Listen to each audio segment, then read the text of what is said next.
Hi guys, Harley here. Welcome or welcome back. Today we're going to be making a hot pot. As we can see, we've got quite a few different ingredients that we're going to be working with. Also, pan, some potatoes that I've already made here. It's quite pivotal that we keep our raw stuff in one section. Now for me, I have a red knife, a red board. That's for raw. If you don't, put it on a plate separately and try and use some different tongs, equipment to operate with this stuff. If you do have to use the same things, go back and wash, like we're going to wash our hands that I have already done earlier. Don't worry about that. So we're going to start from here. In this bowl here we have some baked beans. As we see, that's just our starter. Now a little tip that I'm going to show you with this is, here's a can. The top of it we see is very sharp. Even in our bag, we can pick up the bag, cut our hands. We put this inside, put it on the side, slowly crush him down, and your hand will never get cut on that. So here we've got some grated carrot. This is what I did earlier, but I'm just going to show you this here. With your carrot, you can just take the end of him off.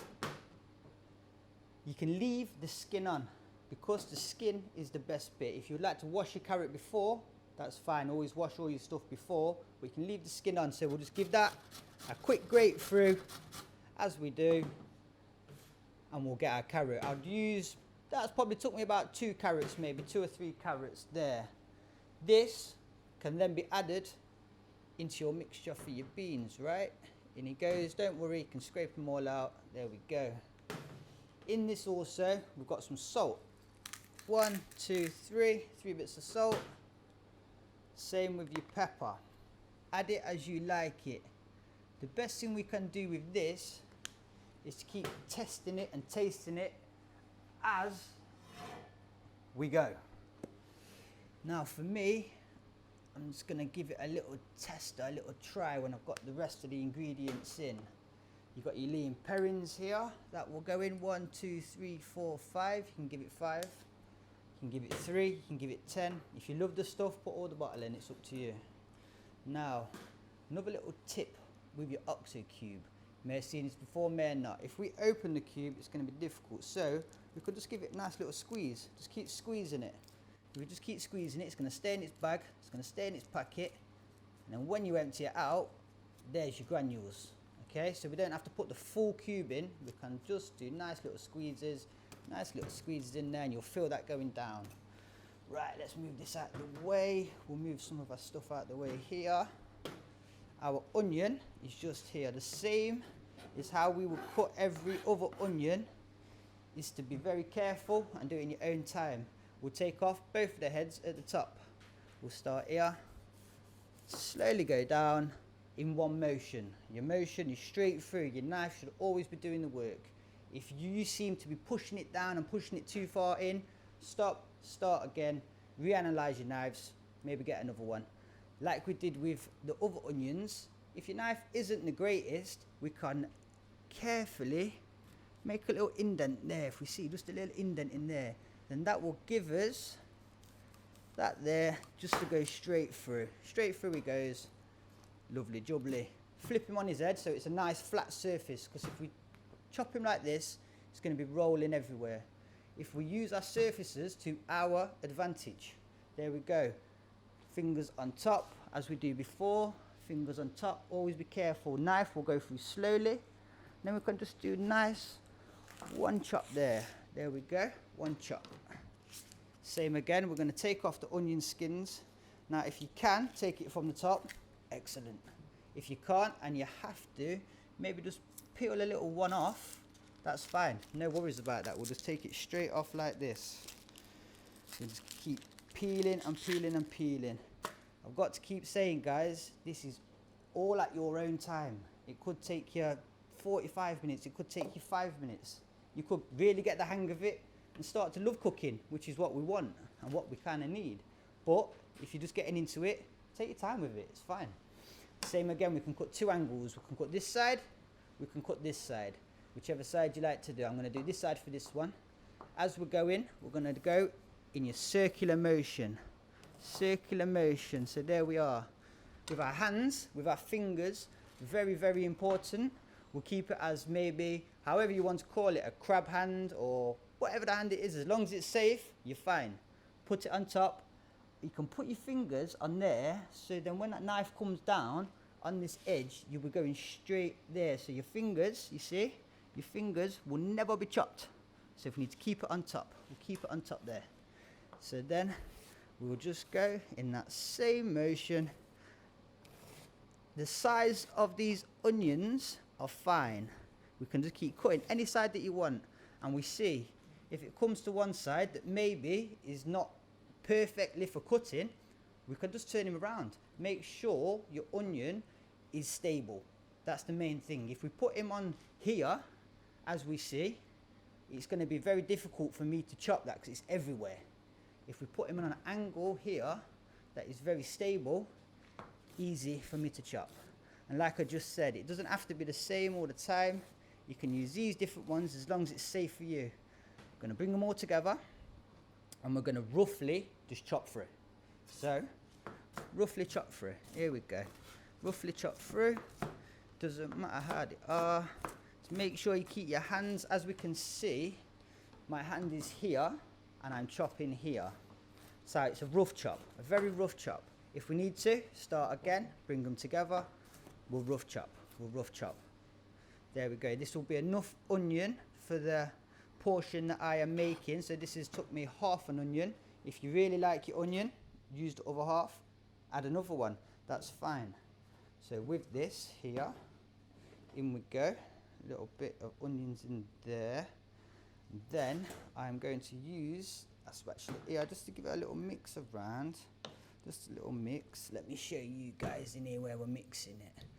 And the good thing about food is sometimes we do need to be delicate, but other times we don't. It's fine. Give it a good mix around. Just get it all mixed in. You're good to go. There we go, there we go. Now, we're going to leave this on the side for 2 seconds, just there. Let me move him over this way, guys, on the side. That's nice and safe over there. Now, we're going to come on to our raw section. Like I said before, let's try and keep this to one side. If we need to wash our hands, if we need to do anything like that, make sure it's all washed and clean. First of all, after that, get a pan, a little bit of oil in there, probably a small little squirt. You got a little tiny bit, as we can see, it will just glaze the pan there. We're going to put this over a low heat to start, then we're going to gradually build it up. Gradually build it up to a medium heat. And as we know, guys, when we are cooking on our hob or a stove, we need very good ventilation. So if you've got a door, a window, a vent system, however it may be, please try and use this, because the last thing we want is smoke coming up, fire alarms going off, etc., etc. We're better than that. Here we go, guys. This is about warm now. To check how it is, we should never, how warm it is, put a hand in. If we ever put a hand in, it can get stuck and our hands will be gone. We turn it over like we're going to do as a fire, and we'll feel it from about, just from about there, so your hand is never inside. Now I can feel the warmth coming from that, so I know we're about there, just to brown it off. In that case, due to the heat, let's turn him down a bit. As we can see from here, if we have this handle off the side and we are talking, etc., etc., and turn around, it comes off. Everything's over, we could hurt ourselves. It's always preferable if we can keep our handles to the side. So if there's no flame that side, no flame that side, keep it to the side, never off. If you have grandchildren or young children, or even just children, whoever it is, could knock it over, and we definitely don't want that.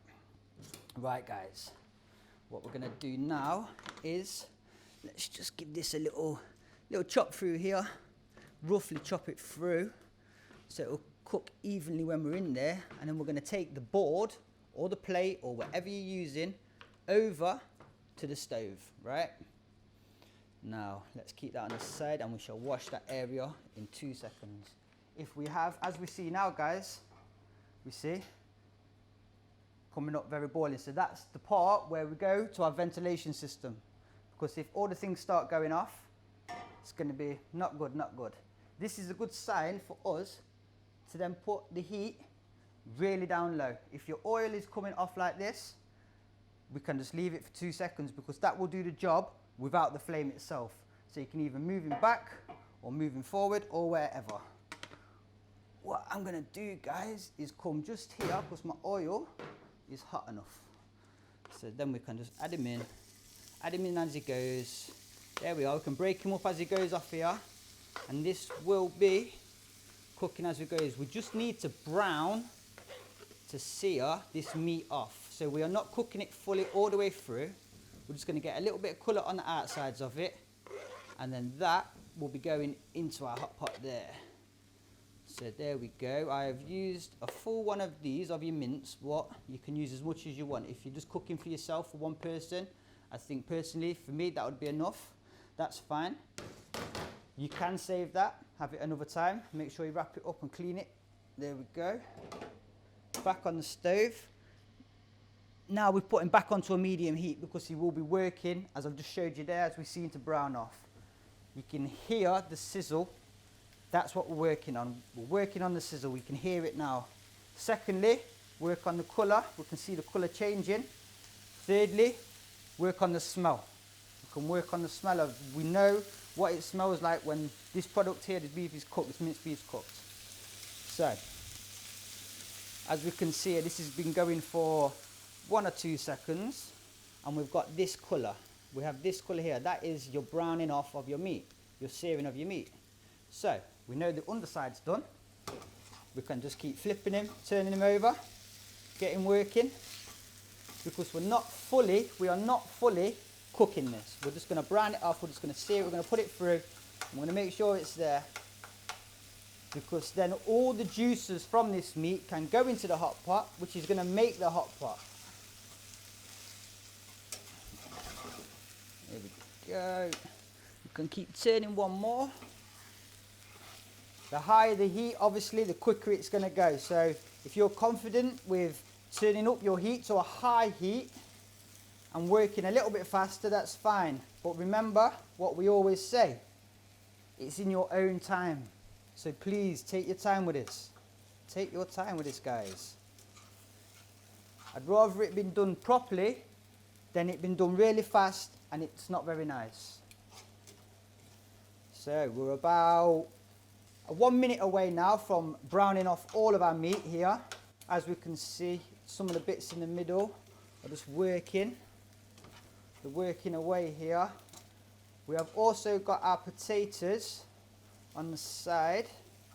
So what I'm going to show you now, guys, is I'm going to leave that just to brown for 2 seconds and just turn it down a little bit, because that will keep working, keep working, keep working. Now these tongs have touched raw meat. Back on the raw side, please. With our potatoes, we have got a new potato here. So with our new potato, it's going to clean up quickly for us, guys, I should have done. We're going to chop him straight over, hands in place, chop him there. Now, for this dish, because we'll be using a casserole dish, maybe this size, depending on how you're going to do it, as we know, the smaller the product, the quicker it will cook. So same again. If I cut it on that side, it's going to be a little bit more difficult. If I turn it onto his flat edge, easy, easy, easy. Let's do it like this so you can see my hands there, and we do in there. Now with your hands there, if you're a little bit worried, you can tuck your little finger onto your finger there.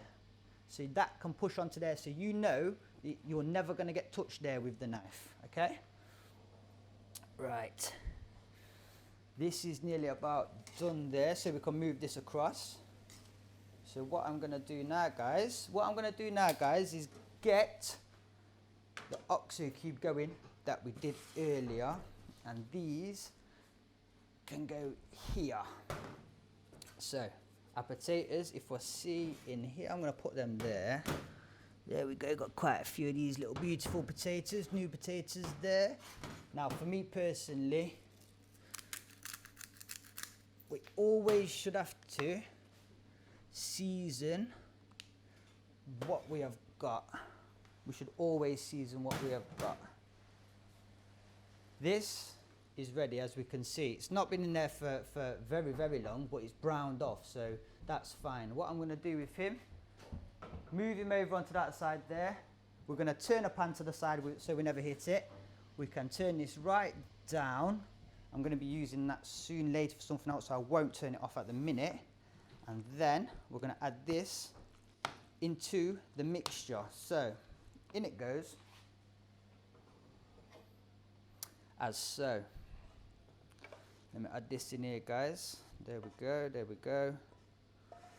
There we are, that's all in there. We're going to put him back on there, swing him around, and then we'll just give him just a tiny little mix up there. Let me just show you guys in here. It doesn't have to be fully in because you can mix it fully in there.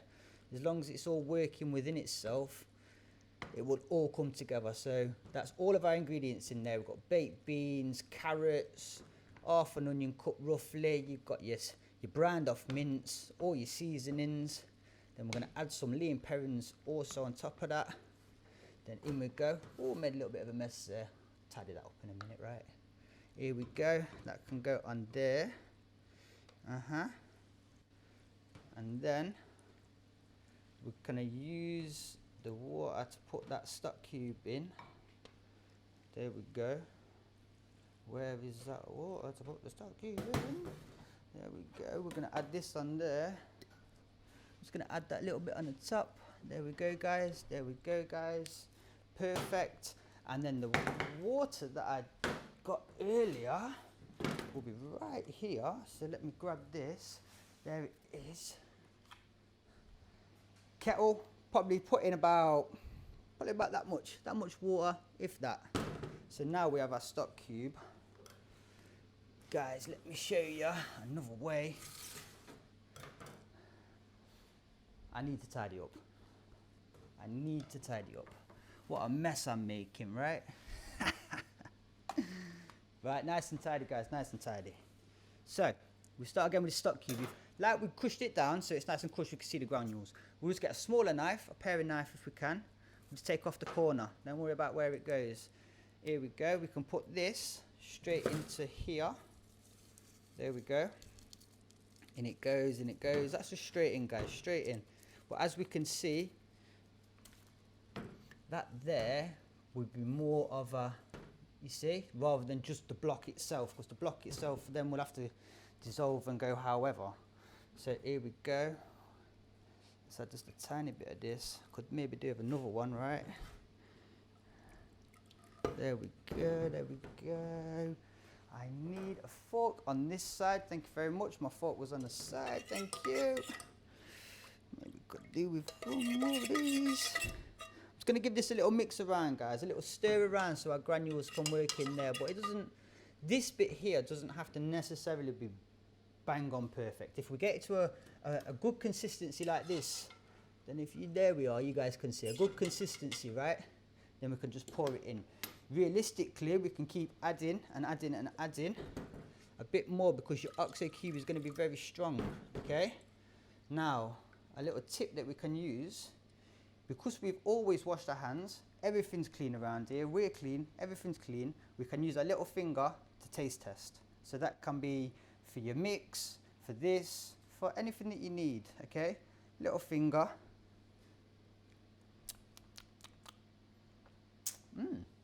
Tasty, very tasty. Tad more water, there we are, there we are. For this, guys, straight over it goes, here we are. Straight in, there we are, that's him, that's him, that's him, that's him. Perfect. Now, we have got our oven that's been preheated at about 180. So if your oven goes to 180, which it should do, perfect. Preheat that for about, we'll work on about 10 minutes, just so the heat's there, everything's working.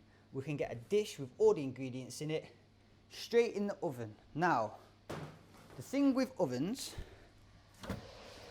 is when we open them, the heat's blasting out. So, we'll try this one again, and when we open our oven, if we can stand 1 or 2 steps away, we never don't reach into it, but just so you're away. And when we're pulling out, we'll walk out with the oven. So when we're walking out with the oven, and we'll let the oven bring out the heat.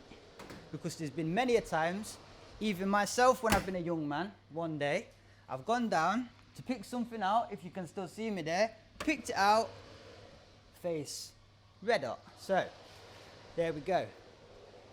Your things, your products will always cook quicker on the top shelf as heat rises, as we know this. So for this one, middle shelf, in he goes, shut the oven, put your timer on. This should take, because we've browned off the meat, I'd say about 15-20 minutes. I mean, as we're going, after about the 10-15 minute stage, you can try it. Keep trying it, see how it's going. If you'd like to add some more pepper, salt, parsley, whatever it may be, that's fine. The next vital thing we need to do now, tidy up this raw section and our other section, because don't forget, that's away cooking. So we kind of don't have to worry about that now. We've done all the hard work, let that do its work in there. Okay guys, after around 20 minutes, 25 to 30 minutes, it's completely up to you how much you want to cook your hot pot. For me, 20 minutes is fine, but you can go to 30. We're going to pull it out of the oven. It's been at about 180. You can also turn it down from about 180 to about 160 in the last 5 minutes of cooking. So we're just going to pull this out from here. Make sure we have a nice tea towel, no holes in it, not wet, not damp, because that will burn your hands as well. If you need to, I'm fine like this, but you can double fold over, get two. Please, safety is always paramount. There we go, guys. And here we have it, is our beef hot pot. So, please enjoy. Thank you.